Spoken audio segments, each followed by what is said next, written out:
Contre le libéralisme, Mao Tse-tung, le 7 septembre 1937. Nous sommes pour la lutte idéologique positive, car elle est l'arme qui assure l'unité à l'intérieur du parti et des groupements révolutionnaires dans l'intérêt de notre combat. Tout communiste et révolutionnaire doit prendre cette arme en main. Le libéralisme, lui, rejette la lutte idéologique et préconise une entente sans principe. Il en résulte un style de travail décadent et philistin qui, dans le parti et les groupements révolutionnaires, conduit certaines organisations et certains membres à la dégénérescence politique. Le libéralisme se manifeste sous diverses formes. On sait très bien que quelqu'un est dans son tort, mais comme c'est une vieille connaissance, un compatriote, un camarade d'école, un ami intime, une personne aimée, un ancien collègue ou subordonné, on n'engage pas avec lui une discussion sur les principes, et on laisse aller les choses par souci de maintenir la bonne entente et l'amitié. Ou bien, on ne fait qu'effleurer la question au lieu de la trancher, afin de rester en bons termes avec l'intéressé. Il en résulte qu'on fait du tort à la collectivité comme à celui-ci. C'est une première forme de libéralisme. On se livre en privé à des critiques dont on n'assume pas la responsabilité au lieu de s'employer à faire des suggestions à l'organisation. On ne dit rien aux gens en face. On fait des cancans derrière leur dos.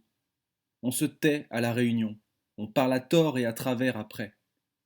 On se moque du principe de la vie collective. On n'en fait qu'à sa tête. C'est une deuxième forme du libéralisme. On se désintéresse complètement de tout ce qui ne vous concerne pas. Même si l'on sait très bien ce qui ne va pas, on en parle le moins possible. En homme sage, on se met à l'abri et on a pour seul souci de n'être pas pris soi-même en défaut. C'en est la troisième forme. On n'obéit pas aux ordres. On place ses opinions personnelles au-dessus de tout. On n'attend que des égards de l'organisation et on ne veut pas de sa discipline. C'en est la quatrième forme. Au lieu de réfuter, de combattre les opinions erronées dans l'intérêt de l'union, du progrès et du bon accomplissement du travail, on lance des attaques personnelles, on cherche querelle, on exhale son ressentiment, on essaie de se venger. C'en est la cinquième forme. On entend des opinions erronées sans élever d'objection. On laisse même passer des propos contre-révolutionnaires sans les signaler. On les prend avec calme, comme si de rien n'était. C'en est la sixième forme. On se trouve avec les masses, mais on ne fait pas de propagande, pas d'agitation. On ne prend pas la parole. On ne s'informe pas. On ne questionne pas. On n'a pas à cœur le sort du peuple. On reste dans l'indifférence, oubliant qu'on est un communiste et non un simple particulier. C'en est la septième forme. On voit quelqu'un commettre des actes nuisibles aux intérêts des masses, mais on n'en est pas indigné. On ne l'en détourne pas. On ne l'en empêche pas. On n'entreprend pas de l'éclairer sur ce qu'il fait et on le laisse continuer. C'en est la huitième forme. On ne travaille pas sérieusement mais pour la forme, sans plan ni orientation. K1, K.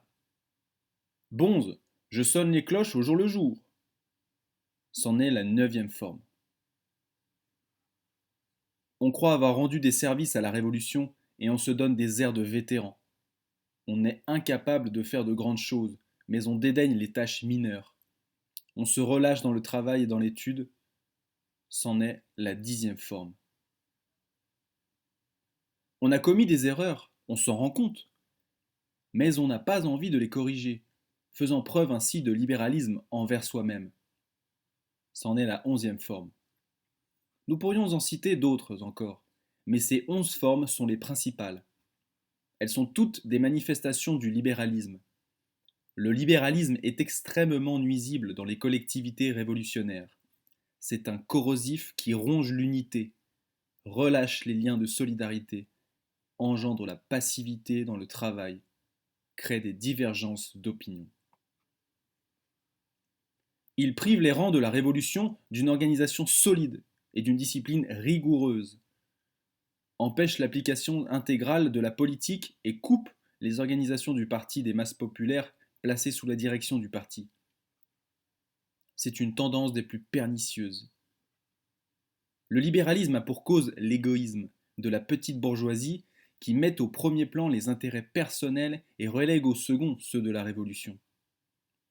D'où ces manifestations sur le plan idéologique, politique, ainsi que dans le domaine de l'organisation.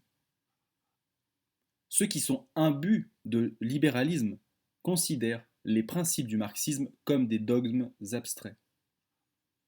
Ils approuvent le marxisme, mais ne sont pas disposés à le mettre en pratique ou à le mettre intégralement en pratique.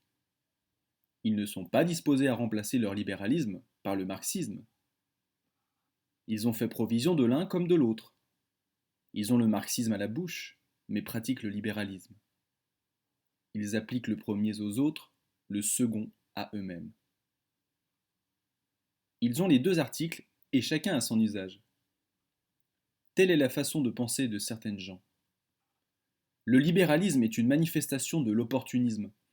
Il est en conflit radical avec le marxisme. Il est négatif, néfaste, mauvais, et aide en fait l'ennemi, qui se réjouit de le voir se maintenir parmi nous. Le libéralisme étant ce qu'il est, il ne saurait avoir sa place dans les rangs de la Révolution. Nous devons vaincre le libéralisme, qui est négatif, par le marxisme, dont l'esprit est positif. Un communiste doit être franc et ouvert, dévoué et actif. Il placera les intérêts de la Révolution au-dessus de sa propre vie et leur subordonnera ses intérêts personnels.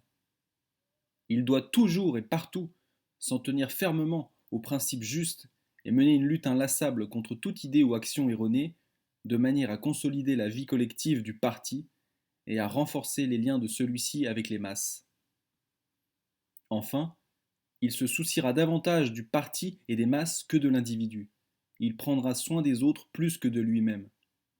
C'est seulement ainsi qu'il méritera le nom de communiste. Que tous les communistes loyaux, honnêtes, actifs et droits s'unissent dans le combat contre les tendances au libéralisme qui se manifestent chez certaines gens pour les ramener dans le droit chemin. C'est là une de nos tâches sur le front idéologique.